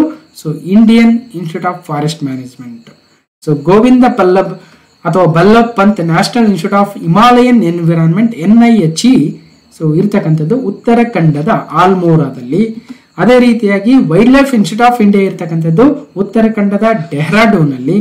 ಸೊ ಇಲ್ಲಿ ಕೊಟ್ಟಿದ್ದಾರಲ್ವಾ, ರೈಟ್, ಡೆಹ್ರಾಡೂನ್ ಕೊಟ್ಟಿದ್ದಾರೆ. ಅದೇ ರೀತಿಯಾಗಿ so centre for ecological Sciences ಇರ್ತಕ್ಕಂಥದ್ದು ಬೆಂಗಳೂರಿನ so Indian institute of Science IISc ಅಲ್ಲಿ. ಓಕೆ, ಸೊ ಅದೇ ರೀತಿಯಾಗಿ ನೆಕ್ಸ್ಟ್ 6ನೇ ಪ್ರಶ್ನೆ, which ancient centre of learning is often consider the world's first university and was located in present day of Bihar. ಯಾವ ಪ್ರಾಚೀನ ಕಲಿಕೆಯ ಕೇಂದ್ರವನ್ನ ಪ್ರಪಂಚದ ಮೊದಲ ವಿಶ್ವವಿದ್ಯಾನಿಲಯವೆಂದು ಪರಿಗಣಿಸಲಾಗುತ್ತದೆ ಮತ್ತು ಇದು ಇಂದಿನ ಬಿಹಾರದಲ್ಲಿದೆ ಅಂದ್ರೆ ಸೊ ನಳಂದ, ತಕ್ಷಶಿಲಾ, ಉಜ್ಜಯಿನಿ, ವಾರಣಾಸಿ ಅಂದ್ರೆ ಮೊದಲ ಯೂನಿವರ್ಸಿಟಿ ಅಂತ ನಳಂದ ವಿಶ್ವವಿದ್ಯಾನಿಲಯವನ್ನ ಕರಿತೀವಿ. So world's first university so Nalanda, ಮತ್ತು ತಕ್ಷಶಿಲಾ ಕೂಡ ಆಗಿನ ಪ್ರಸಿದ್ಧ ವಿಶ್ವವಿದ್ಯಾನಿಲಯವಾಗಿತ್ತು. ಇಲ್ಲಿಗೆ ಪ್ರಪಂಚದಿಂದ ವಿವಿಧ ಬೇರೆ ಬೇರೆ ದೇಶದ ವಿದ್ಯಾರ್ಥಿಗಳು ಬಂದು ಅಧ್ಯಯನವನ್ನು ಮಾಡ್ತಾ ಇದ್ರು ಅಂತ ಹೇಳ್ತಾರೆ. ಸುಮಾರು 4 ಅಥವಾ 5ನೇ ಕ್ರಿಸ್ತ ಪೂರ್ವದಲ್ಲಿ ಇದನ್ನ ಸ್ಥಾಪಿಸಲಾಗಿತ್ತು ಅಂತ ಹೇಳ್ತಾರೆ. ನಂತರ ಬೇರೆ ಬೇರೆ ರಾಜರಿಂದ ಇದು ಅಥವಾ ಖಿಲ್ಜಿ ವಂಶಸ್ಥರಿಂದ ಬೇರೆ ಬೇರೆಯವರಿಂದ ಇದು ಹಾಳಾಯಿತು ಅಂತ ಕೂಡ ಹೇಳ್ತಾರೆ. Next 7th one, what is the primary focus of oriental learning programmes in India. ಭಾರತದಲ್ಲಿ ಪೌರ್ವಾತ್ಯ ಕಲಿಕೆಯ ಕಾರ್ಯಕ್ರಮಗಳ ಪ್ರಾಥಮಿಕ ಗಮನ ಯಾವುದು ಅಂದ್ರೆ ಓರಿಯೆಂಟಲ್ ಲರ್ನಿಂಗ್ನ ಪ್ರಮುಖ ಉದ್ದೇಶ ಏನು ಅಂದರೆ ನಮ್ಮ ಇಂದಿನ ಕಾಲದ ಅಂದರೆ ನಮ್ಮ ಗತಕಾಲದ ಶಿಕ್ಷಣವನ್ನು ಕಲಿಬೇಕು, ಗತಕಾಲದ ಪದ್ಧತಿಗಳನ್ನು, ನಮ್ಮ ಸಂಸ್ಕೃತಿಯನ್ನು ಕಲಿಬೇಕು. ಹಾಗಾದರೆ ಓರಿಯೆಂಟಲ್ ಲರ್ನಿಂಗ್ ಪ್ರೋಗ್ರಾಮ್ಸ್ ಏನು ಭಾರತದಲ್ಲಿದ್ದಾವೆ ಅದರ ಪ್ರಮುಖ ಉದ್ದೇಶವೇನು ಅಂದರೆ ಸರಿಯಾದ ಉತ್ತರ. ಸೊ 7ನೇದು preserving the traditional arts and culture, ಸಾಂಪ್ರದಾಯಿಕ ಕಲೆ ಮತ್ತು ಸಂಸ್ಕೃತಿಯನ್ನು ಸಂರಕ್ಷಿಸುವುದು. ನಮ್ಮ ಭಾರತದ ಸಂಸ್ಕೃತಿ ಅಂತಕ್ಕಂಥದ್ದು ವಿಶ್ವದಲ್ಲಿ ಅತ್ಯಂತ ಪ್ರಮುಖ ಸಂಸ್ಕೃತಿಯನ್ನು ಹೊಂದಿದೆ. ನಮ್ಮ ಧರ್ಮಗಳಾಗಿರ್ಬೋದು, ನಮ್ಮ ಕಲೆ, ನಮ್ಮ ವಾಸ್ತುಶಿಲ್ಪವಾಗಿರ್ಬೋದು, ನಮ್ಮ ಹಬ್ಬಗಳು, ಹರಿದಿನಗಳು, ನಮ್ಮ ಆಚರಣೆಗಳೇನಿದಾವೆ ಅವೆಲ್ಲವುಗಳನ್ನು ಮುಂದಿನ ಪೀಳಿಗೆಗೂ ಕೂಡ ವಿಸ್ತರಿಸಬೇಕನ್ನೋ ಉದ್ದೇಶದಿಂದ ನಾವು ಓರಿಯೆಂಟಲ್ ಲರ್ನಿಂಗ್ ಪ್ರೋಗ್ರಾಮ್ಸನ್ನು ಭಾರತದಲ್ಲಿ ಅಳವಡಿಸ್ಕೊಳ್ತಾ ಇದ್ದೀವಿ, ಸಾಂಪ್ರದಾಯಿಕ ಕಲೆ ಮತ್ತು ಸಂಸ್ಕೃತಿಯನ್ನು ಸಂರಕ್ಷಿಸುವ ಸಲುವಾಗಿ. 7ಕ್ಕೆ ಬಿ ಸರಿಯಾದ ಉತ್ತರ. So oriental means traditional. Oriental learning programmes are those in which traditional subjects are being taught like Sanskrit, Nyaya, Vedanta, Jyotishya, Purana, Sahitya ಇವೆಲ್ಲವುಗಳನ್ನು ನಾವು ಕಲಿಬಹುದು ಓರಿಯೆಂಟಲ್ ಪ್ರೋಗ್ರಾಮ್ಸ್ ಅಲ್ಲಿ. ಓಕೆ, ಇನ್ನು ನೆಕ್ಸ್ಟ್ 8ನೇ ಪ್ರಶ್ನೆ, which among the following can not be standalone institutions of higher education. So ಕೆಳಗಿನವುಗಳಲ್ಲಿ ಯಾವುದು ಉನ್ನತ ಶಿಕ್ಷಣದ ಸ್ವತಂತ್ರ ಸಂಸ್ಥೆಯಾಗಿರಲಾರದು ಅಂತ ಕೇಳಿದ್ದಾರೆ. ಈಗ ಸ್ವತಂತ್ರ ಸಂಸ್ಥೆ ಅಂದ್ರೆ ಏನು? ಅದು ಉನ್ನತ ಶಿಕ್ಷಣದಲ್ಲಿ ಅಲ್ವಾ, ಹೈಯರ್ ಎಜುಕೇಷನ್ ಅಲ್ಲಿ ನಾವು ಸ್ವತಂತ್ರ ಸಂಸ್ಥೆ ಅಥವಾ ಸ್ಟ್ಯಾಂಡ್ ಅಲೋನ್ ಇನ್ಸ್ಟಿಟ್ಯೂಷನ್ ಅಂದರೆ ಒಂದು ಯೂನಿವರ್ಸಿಟಿ ಆಗಿರುತ್ತೆ. ಈಗ ಒಂದು ಯೂನಿವರ್ಸಿಟಿ ಏನು ಮಾಡುತ್ತೆ, ತಮ್ಮದೇ ಆಗಿರ್ತಕ್ಕಂಥ ಸಿಲೆಬಸ್ ಇರುತ್ತೆ, ತಮ್ಮದೇ ಆಗಿರ್ತಕ್ಕಂಥ ಒಂದು ಟೈಮ್ ಟೇಬಲ್ ಇರುತ್ತೆ, ತಮ್ಮದೇ ಆಗಿರ್ತಕ್ಕಂಥ ಒಂದು ಎಕ್ಸಾಮಿನೇಷನ್ ಇವ್ಯಾಲ್ಯೂಯೇಷನ್ ಪ್ಯಾಟರ್ನನ್ನು ಫಾಲೋ ಮಾಡ್ತಾ ಇರ್ತಾರೆ. ಓಕೆ, ನಮಗೆ ಗೊತ್ತಿರ್ತಕ್ಕಂಥದ್ದು ಎಲ್ಲರೂ ಮಾಸ್ಟರ್ ಡಿಗ್ರಿ ಮಾಡಿದ್ದೀವಿ. So right. ಓಕೆ, ಸೊ ಅದರಲ್ಲಿ ಒಂದು ಯೂನಿವರ್ಸಿಟಿ ಅಂಡರಲ್ಲಿ ಸಾಕಷ್ಟು ಅಫಿಲಿಯೇಟೆಡ್ ಕಾಲೇಜಸ್ ಇರ್ತವೆ. ಅಫಿಲಿಯೇಷನ್ ಅಂತೀವಿ, ಅದಕ್ಕೋಸ್ಕರ ಅಫಿಲಿಯೇಷನ್ ಕಮಿಟಿ ಬಂದಿತ್ತು ಕಾಲೇಜ್ಗೆ ಅಂತ ಮಾತಾಡ್ತಾ ಇರ್ತೀವಿ ಅಲ್ವಾ. ಸೊ ಅಂದರೆ ಯೂನಿವರ್ಸಿಟಿಯಿಂದ ಅಫಿಲಿಯೇಟ್ ಆಗಿರ್ತಕ್ಕಂಥ ಒಂದಷ್ಟು ಕಾಲೇಜುಗಳು ಇರ್ತವೆ. ಓಕೆ, ಅದೇ ರೀತಿಯಾಗಿ ಇಲ್ಲಿ ಕೊಟ್ಟಿರ್ತಕ್ಕಂಥದ್ದು ಯಾವುಗಳು ಸ್ಟ್ಯಾಂಡ್ ಅಲೋನ್ ಇನ್ಸ್ಟಿಟ್ಯೂಷನ್ಸ್ ಆಗೋದಕ್ಕೆ ಸಾಧ್ಯ ಇಲ್ಲ ಅಂತ ಅಲ್ವಾ. ಸೊ ಈಗ ಒಂದು ಯೂನಿವರ್ಸಿಟಿಯಿಂದ ಹೊರಗಡೆ ಬಂದು ಒಂದು ಕಾಲೇಜು ತನ್ನದೇ ಆಗಿರ್ತಕ್ಕಂಥ ಸ್ವಾಯತ್ತತೆಯನ್ನು ಪಡಿಬಹುದು ಅಲ್ವಾ. ಸೊ ಈ ರೀತಿಯಾಗಿ ಒಂದು ಕಾಲೇಜು ಒಂದು ಸ್ವಾಯತ್ತತೆಯನ್ನು ಪಡೆದಾಗ ಅದನ್ನು ನಾವು ಡೀಮ್ಡ್ ಯೂನಿವರ್ಸಿಟಿ ಅಥವಾ ಯೂನಿವರ್ಸಿಟಿ ಅಂತ ಕರಿತೀವಿ. ಈ ಡೀಮ್ಡ್ ಯೂನಿವರ್ಸಿಟಿ ಅಥವಾ ಯೂನಿವರ್ಸಿಟಿ ಆಗೋದಕ್ಕೆ ಯಾವುವು? ಸೊ ಅಫಿಲಿಯೇಟೆಡ್ ಕಾಲೇಜಸ್ ಸಾಧ್ಯ ಇದೆಯಾ? ಅಫಿಲಿಯೇಟೆಡ್ ಕಾಲೇಜಸ್ ಅಂದ ತಕ್ಷಣನೇ ಅದು ಇನ್ನೊಂದು ಯಾವುದೋ ಯೂನಿವರ್ಸಿಟಿಗೆ ಅಫಿಲಿಯೇಟ್ ಆಗಿರಬೇಕು, ಅದೊಂದು ಸ್ಟ್ಯಾಂಡ್ ಅಲೋನ್ ಇನ್ಸ್ಟಿಟ್ಯೂಷನ್ ಆಗೋದಕ್ಕೆ ಸಾಧ್ಯನೇ ಇಲ್ಲ. ಅಫಿಲಿಯೇಟೆಡ್ ಕಾಲೇಜಸ್ ತನ್ನದೇ ಆಗಿರ್ತಕ್ಕಂಥ ಒಂದು ಕರಿಕ್ಯುಲಮ್ ಅನ್ನ, ತನ್ನದೇ ಆಗಿರ್ತಕ್ಕಂಥ ಒಂದು ಸಿಲೆಬಸ್ ಅನ್ನ, ತನ್ನದೇ ಆಗಿರ್ತಕ್ಕಂಥ ಒಂದು ಎಕ್ಸಾಮಿನೇಷನ್ ಇವ್ಯಾಲ್ಯೂಯೇಷನ್ ಪ್ರೊಸೆಸ್ ಅನ್ನ ಫಾಲೋ ಮಾಡಕ್ಕೆ ಸಾಧ್ಯನೇ ಇಲ್ಲ. ಅಫಿಲಿಯೇಟೆಡ್ ಕಾಲೇಜಸ್ ಯಾವಾಗಲೂ ತಾವು ಅಫಿಲಿಯೇಟ್ ಆಗಿರ್ತಕ್ಕಂಥ ಯೂನಿವರ್ಸಿಟಿಯ ಕ್ಯಾಲೆಂಡರ್ ಅನ್ನ, ಯೂನಿವರ್ಸಿಟಿಯ ಸಿಲೆಬಸ್ ಅನ್ನ, ಯೂನಿವರ್ಸಿಟಿಯ ಎಕ್ಸಾಮಿನೇಷನ್ ಇವ್ಯಾಲ್ಯೂಯೇಷನ್ ಪ್ರೊಸೆಸ್ ಅನ್ನ ಫಾಲೋ ಮಾಡಲೇಬೇಕು. ಹಾಗಾಗಿ affiliated colleges can not be A stand alone institutions ಅನ್ನಂಗೆ ಅಲ್ವಾ. ಸೊ ಆದರೆ ಬಿಸಿನೆಸ್ ಸ್ಕೂಲ್ಸ್ ಇದಾವೆ. ಇವತ್ತು IIM ಇದೆ, IIM ಅಹಮದಾಬಾದ್ ಇದೆ, IIM ನಮ್ಮ ಬೆಂಗಳೂರು ಇದೆ, ಇಂದೋರ್ ಇದೆ, ಹೀಗೆ ಸಾಕಷ್ಟು ಇಂಡಿಯನ್ ಇನ್ಸ್ಟಿಟ್ಯೂಟ್ ಆಫ್ ಮ್ಯಾನೇಜ್ಮೆಂಟ್ ಇದಾವೆ ಅಥವಾ ಬೇರೆ ಬೇರೆ ಬಿಸ್ನೆಸ್ ಸ್ಕೂಲ್ಸ್ ಇದಾವೆ. ಅವುಗಳು ತಮ್ಮದೇ ಆಗಿರ್ತಕ್ಕಂಥ ಒಂದು ಸ್ಟ್ಯಾಂಡ್ ಅಲೋನ್ ಇನ್ಸ್ಟಿಟ್ಯೂಷನ್ ಆಗ್ಬೋದು, ನರ್ಸಿಂಗ್ ಸ್ಕೂಲ್ಸ್ ಆಗ್ಬೋದು, ಅಥವಾ ಪಾಲಿಟೆಕ್ನಿಕ್ಸ್ ಕೂಡ ಸ್ಟ್ಯಾಂಡ್ ಅಲೋನ್ ಆಗ್ಬೋದು. ಆದರೆ ಅಫಿಲಿಯೇಟೆಡ್ ಕಾಲೇಜಸ್ ಆಗೋದಕ್ಕೆ ಸಾಧ್ಯ ಇಲ್ಲ ಅಂತ, not be standalone institutions of higher education ಅಂತ ಅನಿಸ್ತಾ ಇದೆ. ಅಂದರೆ ಅಫಿಲಿಯೇಟೆಡ್ ಕಾಲೇಜಸ್ ಬೇಕಾದ್ರೆ ಹೊರಗಡೆ ಬಂದು ಸ್ವಾಯತ್ತ ಆಗ್ಬೋದು. ಪಾಲಿಟೆಕ್ನಿಕ್ಸ್ ಕೂಡ ಸಪ್ರೇಟ್ ಸ್ಟ್ಯಾಂಡ್ ಅಲೋನ್ ಆಗ್ಬೋದೋ ಇಲ್ವೋ, ಸೊ ನೋಡೋಣ. ಒಟ್ಟಾರೆಯಾಗಿ ಸದ್ಯಕ್ಕೆ ಈ ಇನ್ಫಾರ್ಮೇಶನ್ ಕೊಟ್ಟಿದ್ದೇನೆ, ಕೀ ಆನ್ಸರ್ ಬಂದಾಗ ಇದಕ್ಕೆ ತಕ್ಕಂತೆ ನಾವು ನೋಡೋಣ. ಸದ್ಯಕ್ಕೆ ಅಫಿಲಿಯೇಟೆಡ್ ಕಾಲೇಜಸ್ಸು ಉನ್ನತ ಶಿಕ್ಷಣ ಸ್ವತಂತ್ರ ಸಂಸ್ಥೆ ಆಗಿರಲಾರದು ಅಂತ ಅನಿಸುತ್ತೆ. ಯಾಕಂದರೆ ಅವು ಬೇರೆ ಒಂದು ಯೂನಿವರ್ಸಿಟಿ ಅಂಡರಲ್ಲೇ ಬರಬೇಕಾಗುತ್ತೆ. ಓಕೆ, ಸರಿ, right. Affiliated colleges are typically not standalone institutions in higher education. In 9, a university that shares learning resources with different universities can be described as. ಒಂದು ವಿಶ್ವವಿದ್ಯಾಲಯ ಇದೆ, ಎ ವಿಶ್ವವಿದ್ಯಾಲಯ. ಇದು ಬಿ ವಿಶ್ವವಿದ್ಯಾಲಯಕ್ಕೆ, ಸಿಗೆ ಮತ್ತು ಡಿಗೆ ಮತ್ತು ಇಗೆ ತನ್ನದೇ ಆಗಿರ್ತಕ್ಕಂಥ ಬೇರೆ ಬೇರೆ ರಿಸೋರ್ಸಸ್ ಅನ್ನ, ಲರ್ನಿಂಗ್ ರಿಸೋರ್ಸಸ್ ಅನ್ನ ಶೇರ್ ಮಾಡ್ಕೋಬಹುದು. ಅಂತಹ ಒಂದು ವಿಶ್ವವಿದ್ಯಾಲಯವನ್ನ ಏನಂತ ಕರಿತೀವಿ? ವಿವಿಧ ವಿಶ್ವವಿದ್ಯಾನಿಲಯಗಳೊಂದಿಗೆ ಕಲಿಕೆಯ ಸಂಪನ್ಮೂಲಗಳನ್ನು ಹಂಚಿಕೊಳ್ಳುವ ವಿಶ್ವವಿದ್ಯಾನಿಲಯವನ್ನ ನಾವು affiliating university, alpha university, meta university ಅಥವಾ ಯೂನಿಫೈಡ್ ಯೂನಿವರ್ಸಿಟಿ ಅಂತ ಕರಿತೀವ ಅಂದರೆ ಸೊ 9ಕ್ಕೆ ಸರಿಯಾದ ಉತ್ತರ ಮೆಟಾ ಯೂನಿವರ್ಸಿಟಿ ಅಥವಾ 9ಕ್ಕೆ ಸಿ ಸರಿಯಾದ ಉತ್ತರ. ಸೊ ನಮ್ಮ HRDC ಅವರು ಇವತ್ತು ಏನು ಎಜುಕೇಶನ್ ಮಿನಿಸ್ಟ್ರಿ ಅಂತ ಕರಿತೀವಿ ಅವರು ಒಂದು ಆರ್ಡರ್ನ ಬಿಟ್ಟಿದ್ರು 2012 ಅಲ್ಲಿ ಏನಂತ, the main purpose of the meta universities is to share the learning resources with different universities by using the latest technologies available in order to enable the students to benefit from the learning resources available in different institutions. ಅದಕ್ಕೋಸ್ಕರ ಇದಕ್ಕೆ so University Grants Commission UGC as a apex regulatory body of the universities. ಇವತ್ತೇ ನಮ್ಮ ವಿಶ್ವವಿದ್ಯಾನಿಲಯಗಳ ಧನ ಸಹಾಯ ಆಯೋಗ University Grants Commission finally ಯೂನಿವರ್ಸಿಟೀಸ್ಗಳಿಗೆ ಒಂದು ಅಫಿಲಿಯೇಷನ್ನ ಕೊಡೋದು ಅಥವಾ ಅವುಗಳನ್ನ ಕಂಟ್ರೋಲ್ ಮಾಡ್ತಕ್ಕಂಥ ಬಾಡಿ ಆಗುತ್ತೆ. ಅವರ ಪ್ರಕಾರ ಸೊ ಮೆಟಾ ಯೂನಿವರ್ಸಿಟಿ ಅಂತಕ್ಕಂಥ ಹೊಸ ಕಾನ್ಸೆಪ್ಟ್ ಅನ್ನು ತರೋ ಮೂಲಕ ಆ ಒಂದು ಮೆಟಾ ಯೂನಿವರ್ಸಿಟಿ ವಿವಿಧ ಯೂನಿವರ್ಸಿಟಿಗಳಿಗೆ ಲರ್ನಿಂಗ್ ರಿಸೋರ್ಸಸ್ ಅನ್ನ ಕೊಡುವ ಪ್ರಯತ್ನವನ್ನ ಮಾಡಿದ್ದೇವೆ. ಸೊ ಅದರಲ್ಲಿ ಡೆಲ್ಲಿ ಯೂನಿವರ್ಸಿಟಿ ಕೂಡ ಮುಂಚೂಣಿಯಲ್ಲಿತ್ತು. ಒಟ್ಟಾರೆಯಾಗಿ a university that shares the learning resources with different universities can be described as meta university. 9ಕ್ಕೆ ಸಿ ಸರಿಯಾದ ಉತ್ತರವಾಗುತ್ತೆ. ಓಕೆ, ಇನ್ನು 10 NAAC is on. So NAAC ಎನ್ನುವುದು ಒಂದು ರೆಕಗ್ನೈಸ್ಡ್ ಬಾಡಿ, ಗುರುತಿಸುವ ಸಂಸ್ಥೆ, recognising body, right. Accrediting body ಅಂದ್ರೆ ಮಾನ್ಯತೆ ನೀಡುವ ಸಂಸ್ಥೆ, ಅಫಿಲಿಯೇಟಿಂಗ್ ಬಾಡಿ ಅಂದ್ರೆ ಅಂಗಸಂಸ್ಥೆ, ಆಡಿಟಿಂಗ್ ಬಾಡಿ ಅಂದ್ರೆ ಲೆಕ್ಕ ಪರಿಶೋಧನಾ ಸಂಸ್ಥೆ. ಅಂದ್ರೆ ಸೊ ನ್ಯಾಕ್ ಮಾನ್ಯತೆ ಅಂತ ಕರಿತೀವಿ ಅಲ್ವಾ, ನ್ಯಾಕ್ ಗ್ರೇಡ್ ಎಷ್ಟು ಬಂದಿದೆ ಅಂತ ಕರಿತೀವಿ, ನ್ಯಾಕ್ ಅಕ್ರೆಡಿಟೇಷನ್ ಅಂತ ಕರಿತೀವಿ. ಹಾಗಾಗಿ ಇದೊಂದು ಮಾನ್ಯತೆ ನೀಡುವ ಸಂಸ್ಥೆ. ಸೊ ನ್ಯಾಕ್ ಅಂದ್ರೆ National Assessment and Accreditation Council. ನಾವೆಲ್ಲರೂ ಟೀಚರ್ಗಳು ಇವತ್ತೇನು ಬರ್ದಿದ್ದೀರಾ, ಸೊ ನ್ಯಾಕ್ ಕಮಿಟಿ ಬಂದಿತ್ತು ಅಂತ ಮಾತಾಡ್ತೀವಿ ಅಲ್ವಾ. ನ್ಯಾಕ್ ಗ್ರೇಡ್ ಎಷ್ಟು ಬಂದಿದೆ ನಿಮ್ಮ ಕಾಲೇಜು, ನಿಮ್ಮ ಯೂನಿವರ್ಸಿಟಿ ಅಂತ ಕೇಳ್ತೀವಿ ಅಲ್ವಾ. ಸೊ ನ್ಯಾಕ್ ಅನ್ನೋದು National Assessment and Accreditation Council. ಇದೊಂದು 1994ರಲ್ಲಿ ಬೆಂಗಳೂರಿನಲ್ಲಿ ತನ್ನ ಪ್ರಧಾನ ಕಚೇರಿಯನ್ನು ಹೊಂದಿದೆ. ಇವತ್ತು SC ಶರ್ಮಾರವರು ಅದರ ಚೇರ್ಮನ್ ಆಗಿದ್ದಾರೆ, ನ್ಯಾಕ್ ಚೇರ್ಮನ್. ಸೊ UGC ಬೇರೆ, ನ್ಯಾಕ್ ಬೇರೆ ಅನ್ನೋದನ್ನ ಗಮನಿಸಬೇಕು. Okay, so next question number 11.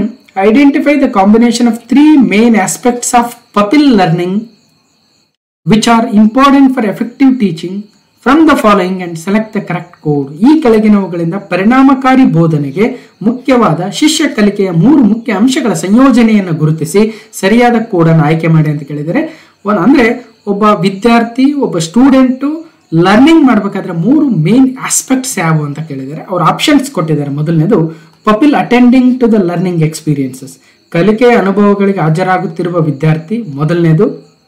ಎರಡನೇದು ಅಪ್ರಾಪ್ರಿಯೇಟ್ ಲರ್ನಿಂಗ್ ಎಕ್ಸ್ಪೀರಿಯನ್ಸಸ್, ಸೂಕ್ತವಾದ ಕಲಿಕೆಯ ಅನುಭವಗಳು. ಮೂರನೇದು ಟೀಚರ್ ಕಂಟ್ರೋಲಿಂಗ್ ಎ ಪಪಿಲ್, ಶಿಷ್ಯನನ್ನು ನಿಯಂತ್ರಿಸುವ ಶಿಕ್ಷಕ. Pupil receptive to the learning experience, ವಿದ್ಯಾರ್ಥಿಗಳು ಕಲಿಕೆಯ ಅನುಭವವನ್ನು ಸ್ವೀಕರಿಸೋದು. ಸೊ ಇದರಲ್ಲಿ ಸೊ ಒಂದನ್ನು ಬಿಟ್ಟು ಮೂರನೇದನ್ನು ಬಿಟ್ಟು ಎಲ್ಲವೂ ಸರಿ ಅನಿಸುತ್ತೆ. So these are the 3 main aspects of the pupil learning. ಆತನಿಗೆ ಅನುಭವಗಳಾಗಬೇಕು, ಕಲಿಕೆಯ ಅನುಭವಗಳು ಆತನಿಗೆ ಬರಬೇಕು ಮತ್ತು ಅವುಗಳನ್ನು ಆತ ರಿಸಿಪ್ಟ್ ಮಾಡಬೇಕು. ಇಲ್ಲಿ ಟೀಚರ್ ಕಂಟ್ರೋಲ್ ಮಾಡೋದಲ್ಲ ಅಂದಂಗೆ ಅರ್ಥ. ಓಕೆ, 11ಕ್ಕೆ 12. Identify the institution which is directly responsible for professional growth of the teachers in India. So ನಮ್ಮ ದೇಶದಲ್ಲಿ ಟೀಚರ್ಸ್ಗಳು ಅಥವಾ ಶಿಕ್ಷಕರ ಭಾರತದಲ್ಲಿ ಶಿಕ್ಷಕರ ವೃತ್ತಿಪರ ಬೆಳವಣಿಗೆಗೆ ನೇರವಾಗಿ ಕಾರಣವಾಗಿರತಕ್ಕಂಥ ಸಂಸ್ಥೆಯನ್ನ ಗುರುತಿಸಿ ಅಂತ ಹೇಳಿದ್ದಾರೆ. ಅವರ ವೃತ್ತಿಪರ ಬೆಳವಣಿಗೆ, ಪ್ರೊಫೆಷನಲ್ ಗ್ರೋತ್, ಟೀಚರ್ಗಳು ಪ್ರೊಫೆಷನಲ್ ಗ್ರೋತ್ ಆಗೋದಕ್ಕೆ ಯಾವ ಸಂಸ್ಥೆ ಕಾರಣ ಅಂತ ಕೊಟ್ಟಿದ್ದಾರೆ? ನ್ಯಾಕ್, TLC, CSIR, EMMRC ಅಂತ. ನೋಡೋಣ ಇದಕ್ಕೆ ಸರಿ ಉತ್ತರ ಯಾವ್ದು ಬರುತ್ತೆ ಅಂತ. ನ್ಯಾಕ್ ಅಂದ್ರೆ ಇವರು ಒಂಥರ ಪ್ರೊಫೆಷನಲ್ ಗ್ರೋತ್ಗೆ ಕಾರಣನೂ ಆಗಿರ್ಬೋದು ಒಂದು ರೇಂಜಲ್ಲಿ. ಯಾಕಂದ್ರೆ ಇವರು ಬಂದು ಅಕ್ರೆಡಿಟೇಷನ್ ಕೊಡಬೇಕಾದ್ರೆ ಪ್ರತಿಯೊಬ್ಬ ಆ ಒಂದು ಟೀಚರ್ನ ಬೇರೆ ಬೇರೆ ಮಾನದಂಡಗಳನ್ನು ಟೆಸ್ಟ್ ಮಾಡ್ತಾರೆ.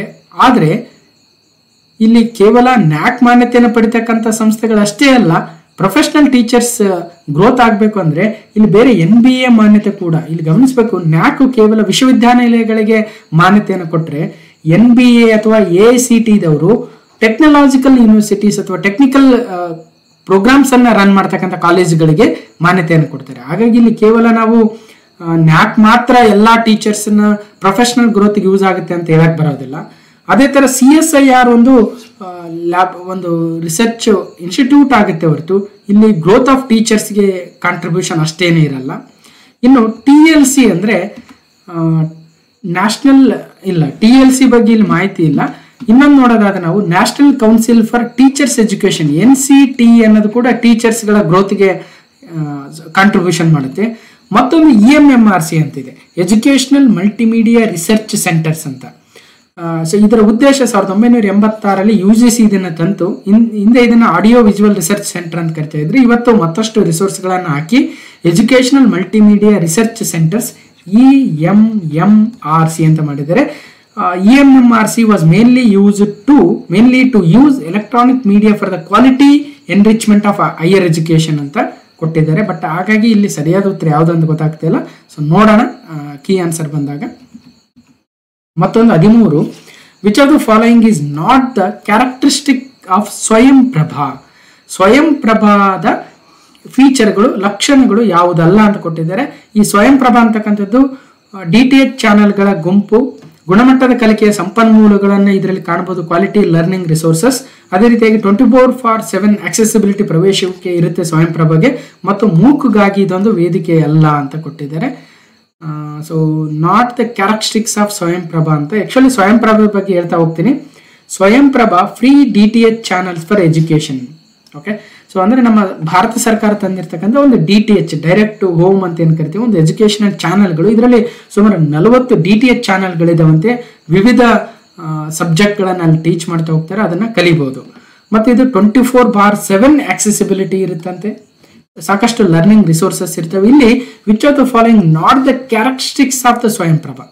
ಸ್ವಯಂ ಪ್ರಭಾದ ಒಂದು ಕ್ಯಾರೆಕ್ಟರಿಸ್ಟಿಕ್ ಯಾವುದು ಅಲ್ಲ ಅಂತ ಕೊಟ್ಟಿದ್ದಾರೆ. ಇಲ್ಲಿ ಸ್ವಯಂ ವೇದಿಕೆ ಬೇರೆ ಮತ್ತು ಸ್ವಯಂ ಪ್ರಭಾ ಬೇರೆ. ಹಾಗಾಗಿ ಮೂಕ್ನ ವೇದಿಕೆ ಅಲ್ಲ, not a platform for MOOC ಅಂದ್ರೆ ಸ್ವಯಂ ಪ್ರಭಾದು. ಸೊ ಗಮನಿಸ್ಬೇಕು, ನೋಡೋಣ. So let's check. ಇದು ಕೂಡ ಕೀ ಆನ್ಸರ್ ಬಂದಾಗ ನನಗನ್ಸುತ್ತೆ ಇದೊಂದು ಸ್ವಯಂ ಬೇರೆ, ಸ್ವಯಂ ಪ್ರಭಾ ಬೇರೆ.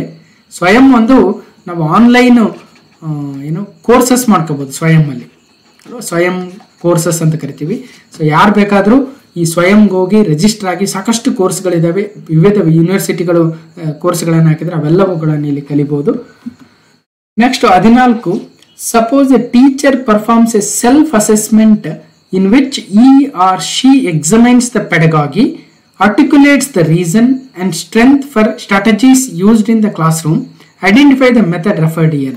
ಶಿಕ್ಷಕರು ಸ್ವಯಂ ಮೌಲ್ಯಮಾಪನವನ್ನ ನಡೆಸುತ್ತಾನೆ, ಅದರಲ್ಲಿ ಅವಳು ಶಿಕ್ಷಣ ಶಾಸ್ತ್ರವನ್ನು ಪರಿಶೀಲಿಸುತ್ತಾರೆ, ತರಗತಿಯಲ್ಲಿ ಬಳಸುವ ತಂತ್ರಗಳಿಗೆ ಕಾರಣ ಮತ್ತು ಶಕ್ತಿಯನ್ನು ವ್ಯಕ್ತಪಡಿಸುತ್ತಾರೆ ಎಂದು ಭಾವಿಸಿ ಇಲ್ಲಿ ಉಲ್ಲೇಖಿಸಲಾದ ವಿಧಾನವನ್ನು. ಅಂದ್ರೆ teacher performs a self assessment in which he or she examines the pedagogy, articulates the reason and strength of strategy used in the classroom. ಅಂದ್ರೆ ಆತ ತನ್ನ ಒಂದು ಟೀಚಿಂಗ್ ಮೆಥಡ್ ಅನ್ನ ತಾನೇ ಇವ್ಯಾಲ್ಯೂಯೇಟ್ ಮಾಡ್ಕೊಳ್ತಾನೆ, ಸೆಲ್ಫ್ ಅಸೆಸ್ಮೆಂಟ್ ಮಾಡ್ಕೊಳ್ತಾನೆ. ಅದನ್ನ ಏನಂತ ಕರಿತೀವಿ ಅಂದ್ರೆ macro teaching, micro teaching, internships in teaching, reflective teaching. ಅಂದ್ರೆ ಇದನ್ನ ಪ್ರತಿಫಲಿತ ಬೋಧನೆ ಅಥವಾ ರಿಫ್ಲೆಕ್ಟಿವ್ ಟೀಚಿಂಗ್ ಅಂತ ಕರಿತೀವಿ. ಅಂದ್ರೆ ಅದರಲ್ಲಿ ನಮ್ಮನ್ನು ನಾವು ಮಾನಿಟರ್ ಮಾಡ್ಕೊಳ್ಳೋದು, ನಮ್ಮನ್ನು ನಾವು ಅಬ್ಸರ್ವ್ ಮಾಡ್ಕೊಳ್ಳೋದು, ಅಂದ್ರೆ ಪಾಠವನ್ನು ಹೇಗೆ ಮಾಡಬೇಕು ಅಲ್ವಾ. ಸೊ ಅದೆಲ್ಲವನ್ನ ರಿಫ್ಲೆಕ್ಟಿವ್ ಟೀಚಿಂಗ್ ಅಂತ ಕರಿತೀವಿ. 15, what is a major purpose of choice based credit semester system in higher education. ಉನ್ನತ ಶಿಕ್ಷಣದಲ್ಲಿ ಆಯ್ಕೆ ಆಧಾರಿತ ಕ್ರೆಡಿಟ್ ಸೆಮಿಸ್ಟರ್ ವ್ಯವಸ್ಥೆಯ ಪ್ರಮುಖ ಉದ್ದೇಶವೇನು? ನಾವು CBCS ಅಂತ ಕರಿತೀವಿ, credit based choice based credit system. Correct, choice based credit system ಅಂತ. ಈ CBCS ಅಲ್ಲಿ ಏನ್ ಮಾಡಬಹುದು ಹುಡುಗ ಅಂದ್ರೆ ಆತ ತನಗೆ ಬೇಕಾಗಿರ್ತಕ್ಕಂಥ ಸಬ್ಜೆಕ್ಟ್ಗಳನ್ನ ಆಯ್ಕೆ ಮಾಡ್ಕೋಬಹುದು ಅಲ್ವಾ, ಅಂತ ಒಂದು ಅವಕಾಶವನ್ನ ಕೊಡ್ತಾರೆ. ಹಿಂದೆ ಏನಿತ್ತು, ನಾನ್ CBCS ಅಂದ್ರೆ ಒಂದು ಕರಿಕ್ಯುಲಮ್ ಇರ್ತಾ ಇತ್ತು. ಸೊ ಫಸ್ಟ್ ಸೆಮಿಸ್ಟರ್ ಅಂದ್ರೆ ಈ 5 ಸಬ್ಜೆಕ್ಟ್ ಇತ್ತು, ಆ 5 ಸಬ್ಜೆಕ್ಟ್ ನ ಆತ ಓದ್ಬೇಕಾಗಿತ್ತು. ಸೆಕೆಂಡ್ ಸೆಮಿಸ್ಟರ್ ಅಂದ್ರೆ ಸೊ ಆತರ. ಇಲ್ಲಿ ಎಲೆಕ್ಟಿವ್ಸ್ಗೆ ಆಪ್ಷನ್ಸ್ ಇರಲಿಲ್ಲ. ಸೊ ಹಾಗಾಗಿ CBCS ಅಲ್ಲಿ ಎಲೆಕ್ಟಿವ್ಸ್ಗೆ ಹೆಚ್ಚಿನ ಆದ್ಯತೆಯನ್ನು ಕೊಟ್ಟು ಆತ ಡಿಫ್ರೆಂಟ್ ಡಿಸಿಪ್ಲಿನ್ಸ್ ಇಂದ ಅಂದ್ರೆ ಬೇರೆ ಬೇರೆ ವಿವಿಧ ಡಿಸಿಪ್ಲಿನ್ಸ್ ಇಂದ ಆತ ಸಬ್ಜೆಕ್ಟ್ ಅನ್ನು ಓದಬಹುದಾಗಿತ್ತು. ಅಂತ ಒಂದು ಅವಕಾಶವನ್ನು CBCS ಅಲ್ಲಿ ಕೊಡಲಾಗಿದೆ.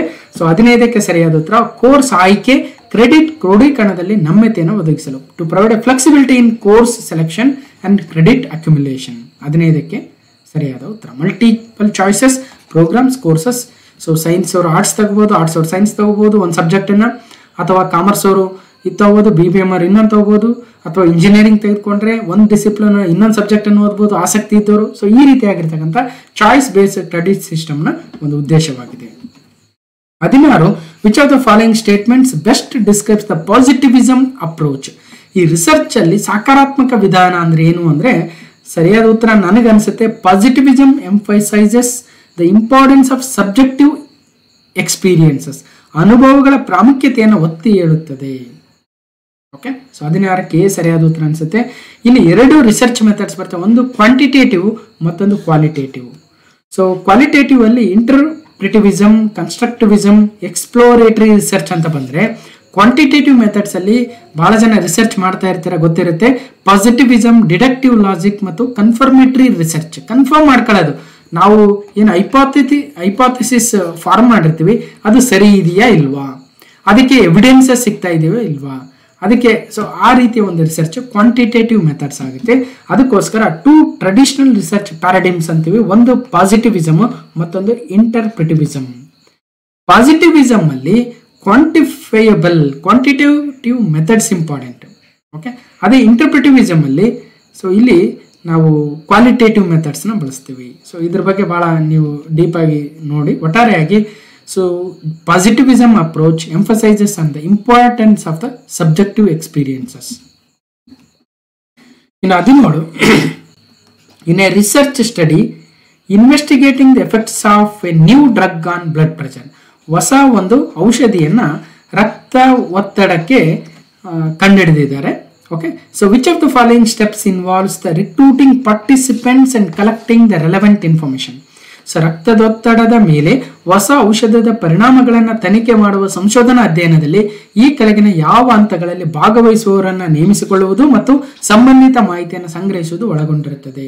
Data analysis, hypothesis testing, literature review, data collection. ಅಂದ್ರೆ ಸರಿಯಾದ ಉತ್ತರ ನನಗನ್ಸುತ್ತೆ ಊಹೆಯ ಪರೀಕ್ಷೆ ಅಥವಾ ಹೈಪಾಥಿಸಿಸ್ ಟೆಸ್ಟಿಂಗ್.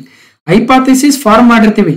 ಓಕೆ, ಸೊ ರಕ್ತದೊತ್ತಡದ ಮೇಲಿನ ಹೊಸ ಔಷಧ ಪರಿಣಾಮ ಎಲ್ರಿಗೂ ಒಳ್ಳೆ ಏನು ರಿಸಲ್ಟ್ ಅನ್ನ ಕೊಡುತ್ತೆ ಅಂತ ನಾವು ಹೈಪಾಥಿಸಿಸ್ ಫಾರ್ಮ್ ಮಾಡಿದಾಗ ಅದು ಟೆಸ್ಟ್ ಆಗ್ಬೇಕಲ್ವಾ.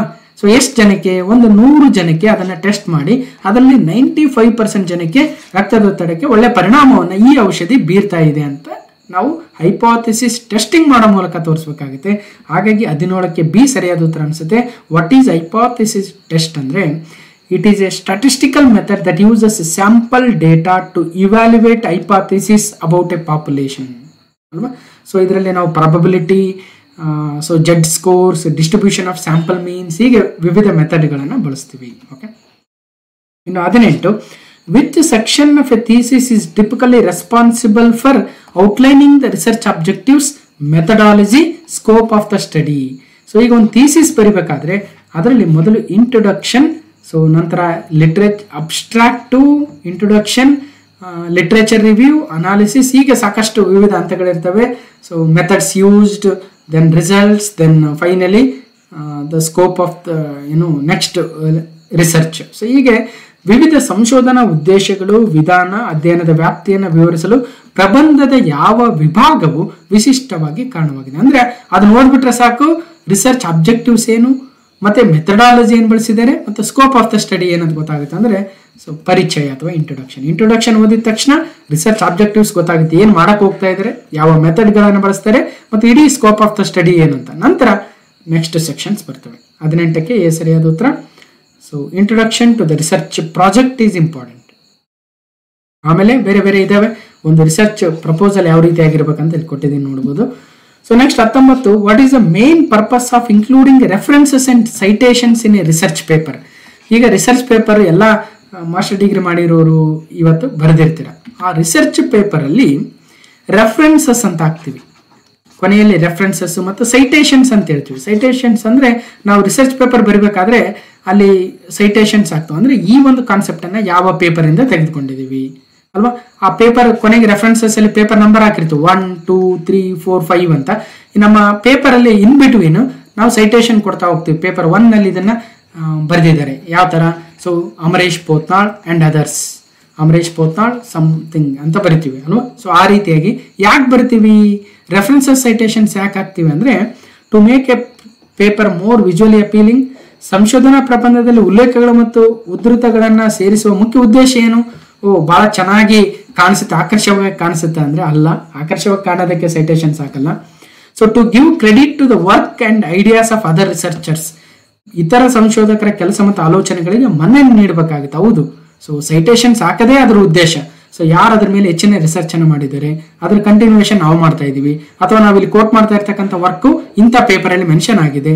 ಸೊ ಈ ರೀತಿಯಾಗಿ ಹೇಳ್ಬೇಕಾದ್ರೆ ಸೊ ಬಿ ಸರಿಯಾದ ಉತ್ತರ. ಆದ್ರೂ ಕೂಡ ಸಿ ನೋಡೋಣ. To increase the word count of the paper, paper ಅಲ್ಲಿ ಬಹಳ ದೊಡ್ಡದಾಗಬೇಕು, ವರ್ಡ್ ಕೌಂಟ್ ಜಾಸ್ತಿ ಆಗ್ಬೇಕಂತ ನಾವು ಹೆಚ್ಚಿಸಲ್ಲ ಅಥವಾ ಹಾಕಲ್ಲ ಅದನ್ನ.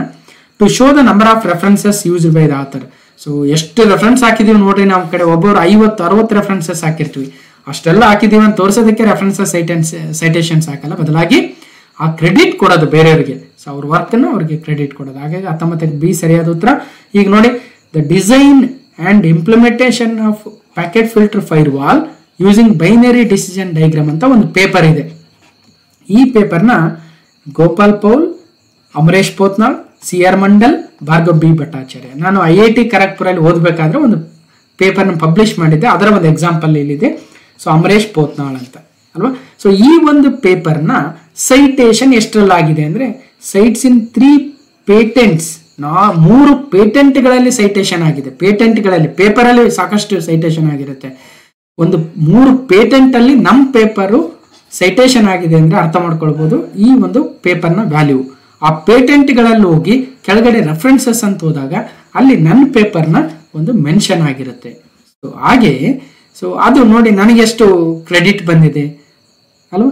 ಸೊ ಈ ರೀತಿಯಾಗಿ ಸೈಟೇಷನ್ ಹಾಕೋದು ವರ್ಡ್ ಕೌಂಟ್ ಜಾಸ್ತಿ ಆಗಲಿ ಅಥವಾ ವಿಜುವಲಿ ಚೆನ್ನಾಗಿರುತ್ತೆ ಅಂತಲ್ಲ, ಅದನ್ನ ವರ್ಕ್ ಮಾಡಿದೀವಲ್ಲ, ಈ ನನ್ನ ವರ್ಕನ್ನ ಇನ್ನೊಬ್ರು ಅದನ್ನ ಫಾಲೋ ಮಾಡಿ ಸಾಕಷ್ಟು ಇಂಪ್ರೂವ್ಮೆಂಟ್ ಮಾಡಿ ಪೇಟೆಂಟ್ ಅನ್ನೇ ಪಡೆದಿದ್ದಾರೆ ನಾನು. ಸೊ ಈ ರೀತಿಯಾಗಿ. ಸೊ ಅದೇ ರೀತಿಯಾಗಿ 20 how does ICT enhance the data analysis in research, ಸಂಶೋಧನೆ ಮಾಹಿತಿಯಲ್ಲಿ ವಿಶ್ಲೇಷಣೆಯನ್ನು ICT ಹೇಗೆ ವರ್ಧಿಸುತ್ತದೆ? ICT ಅಂದ್ರೆ ಏನು? Information and communication technology.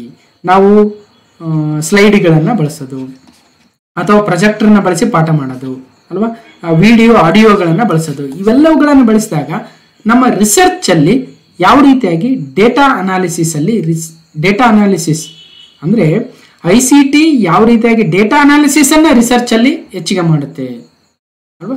So ಇದಕ್ಕೆ ಸರಿಯಾದ ಉತ್ತರ providing access to the advanced statistical software and automated analysis.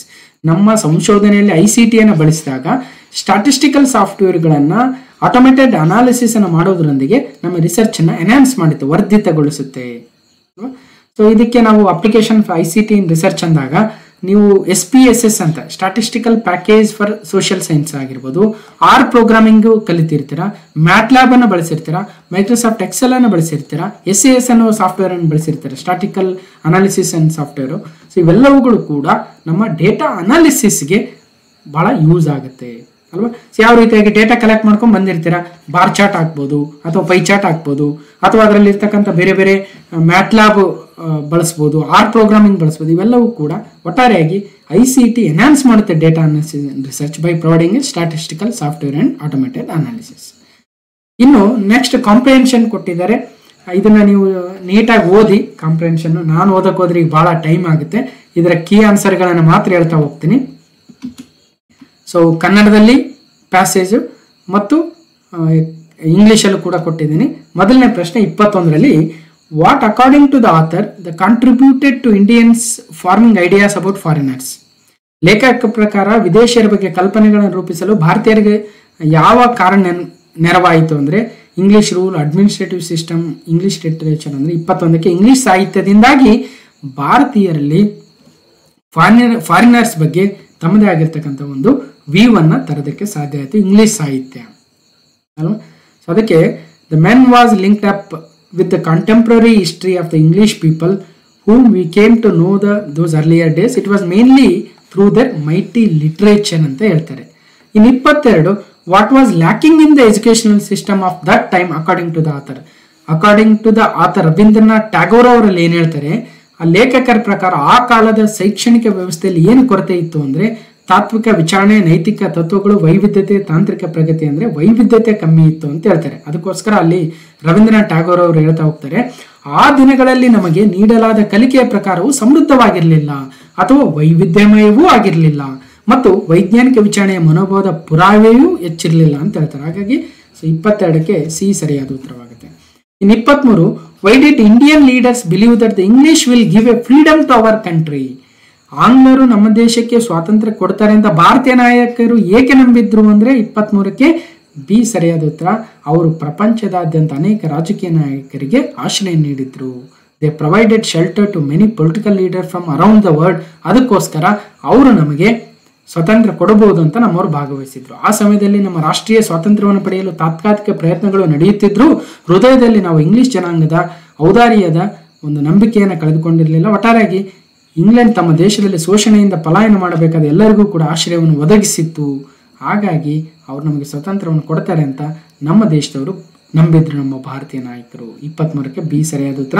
24, which quality of the English impress the author? Author Rabindranath Tagore ಅವರಿಗೆ ಇಂಗ್ಲಿಷರ ಯಾವ ಗುಣ ಬಹಳ ಮೆಚ್ಚುಗೆಯನ್ನು ಕೊಟ್ಟಿತ್ತು ಅಂದ್ರೆ ಸರಿಯಾದ ಉತ್ತರ ಉದಾರ ಮಾನವತಾವಾದ, ಲಿಬರಲ್ ಹ್ಯುಮನಿಸಮ್.